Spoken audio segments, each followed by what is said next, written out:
Thanks for watching this screencast. Our objective for this screencast is learners will be able to add and subtract rational expressions. So, to combine fractions, to add or subtract them, you must have common denominators.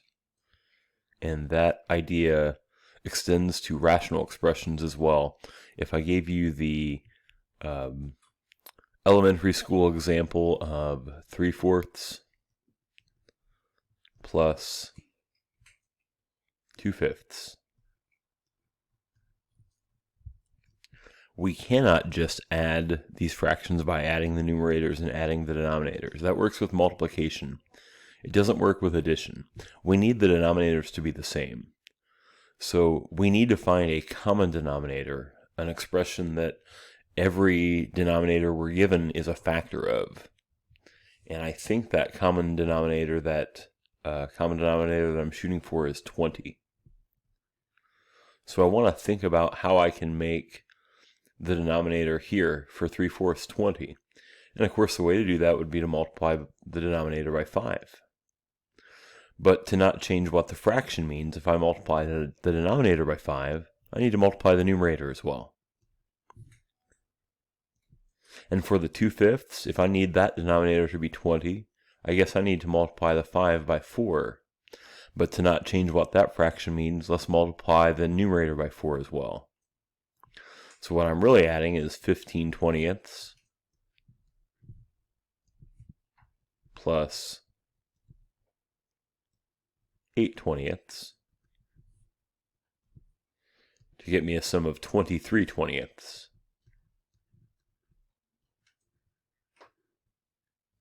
That same concept, that same idea extends into what we're going to look at the end of Learning Target 29.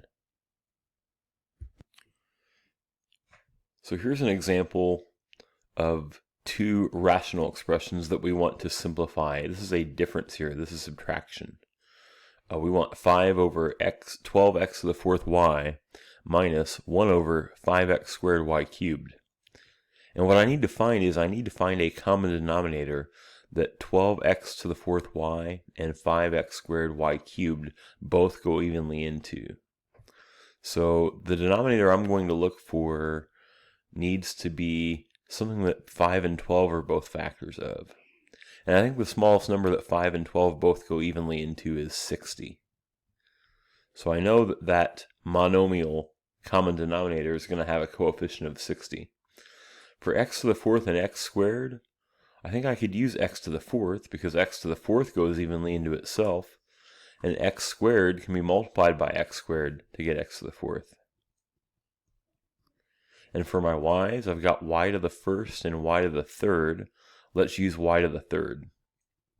I'm seeking that expression that every denominator that we have will divide evenly into.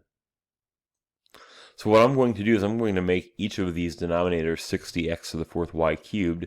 I need to decide what to multiply each denominator by. If I need to turn 12x to the 4th y into 60x to the 4th y cubed, I guess what I need to multiply by would be 5.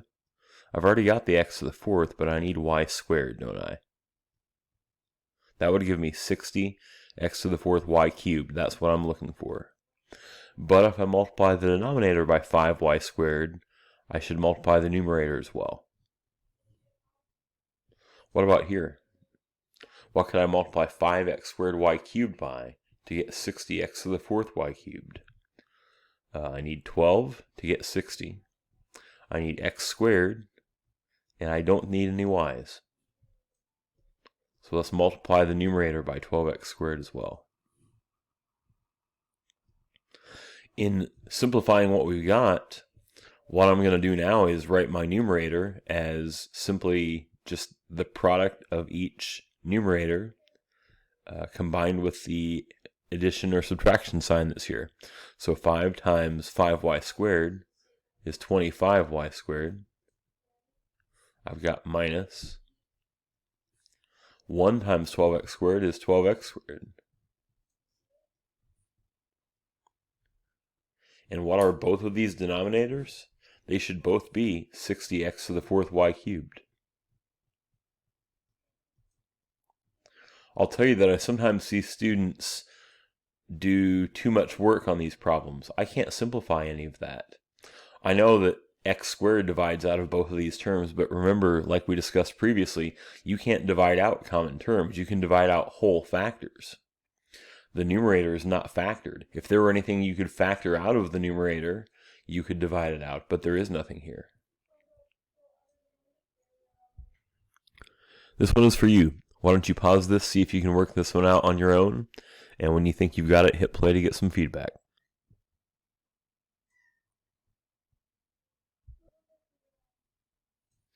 So what denominator are we looking for here? For 6c squared d and 4c d cubed? Well, I need a number that 4 and 6 both go evenly into. I think I can use 12. For c squared and c to the first, I want c squared. And for d and d cubed, I want d cubed. This needs to be the denominator that I make each of these fractions, each of these rational expressions have. So to make 6c squared d say this, I need to multiply by 2 and d squared.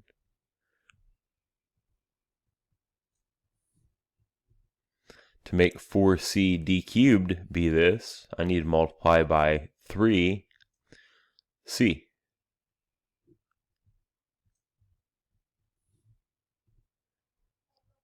So what do we have? Well, 1 times 2d squared is 2d squared, plus 3 times 3c is 9c. And both of those denominators should now be 12c squared d cubed. And we've done it.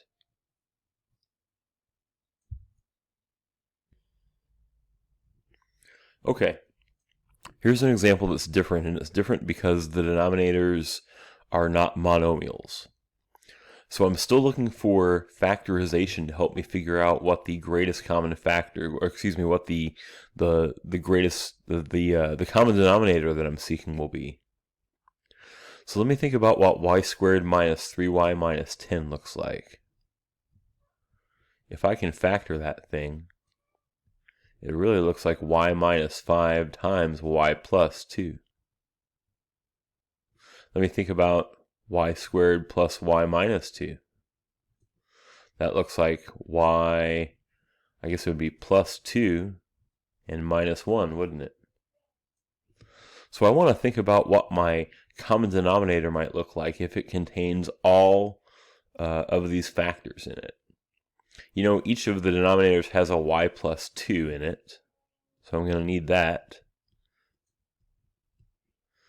This one has a y minus 5, so I'm going to have to include that factor. And this one has a y minus 1. I think my common denominator is going to look like this. And I'll check and see, does y minus 5 times y plus 2?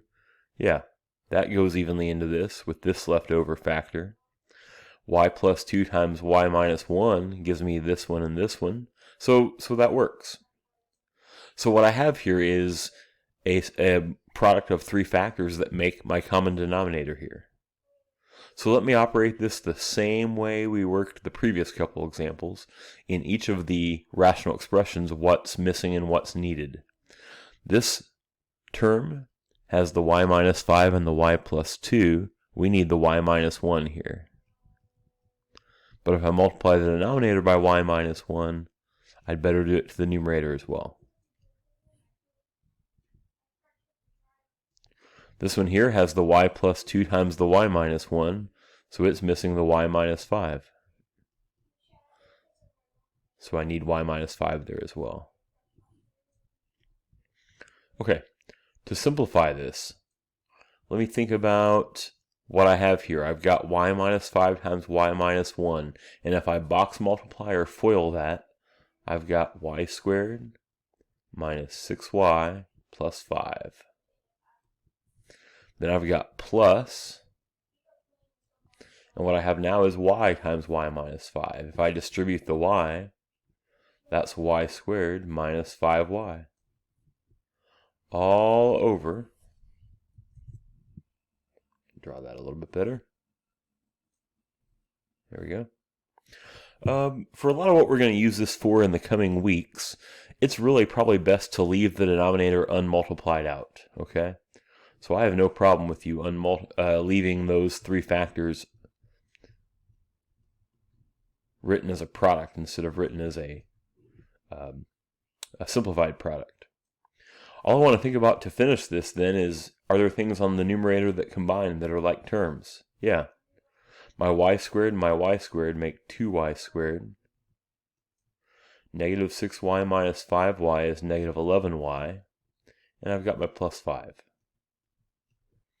The way I'd really like you to answer an item like this in our class is with a simplified numerator and with an unsimplified denominator. There we go. All right, last one on the screencast, and it's for you. Hit pause. See if you can work out this sum and a difference. And when you think you've got it, hit play to get some feedback.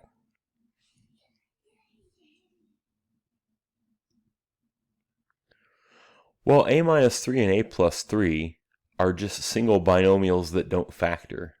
But a squared minus 9 factors. You can factor a squared minus 9 conveniently as a plus 3 times a minus 3. So if I think about what my common denominator might be, I think I can use a plus 3 times a minus 3 because each of the other two terms has only one of those two factors. So I'm going to make every denominator a plus 3 times a minus 3.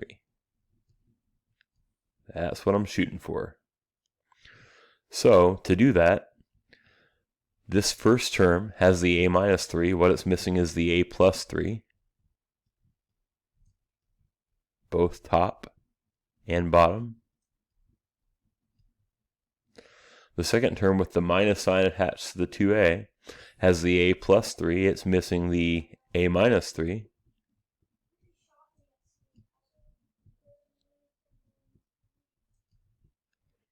And the third term, well, it's not missing anything. So I don't need to change anything. That can stay as 36 over a plus 3 times a minus 3. So let's write what we have. I've got 2a times a plus 3. That would be 2a squared plus 6a. Be really careful on this next one because what you're really distributing is the negative 2a, isn't it? So what you've really got is negative 2a squared. Negative 2a times negative 3 would be positive 6a. And then nothing to distribute here, plus 36. All over. The denominator looks like a plus 3 times a minus 3. Not only are there like terms to combine in the numerator here, some of them cancel. 2a and negative 2a completely cancel to 0. So all you've really got is 6a plus 6a, 12a, plus 36 over a plus 3 times a minus 3. Now, I would give you full credit for that answer on an assessment, but check this out. Can you factor a 12 out of the numerator? And if so, are you left with a plus 3? Do you see now that you can actually go further here? You can divide those a plus 3s out because they are whole factors of the numerator and denominator. This answer up here, right here, would give you full credit. The best answer is simply 12 over a minus 3.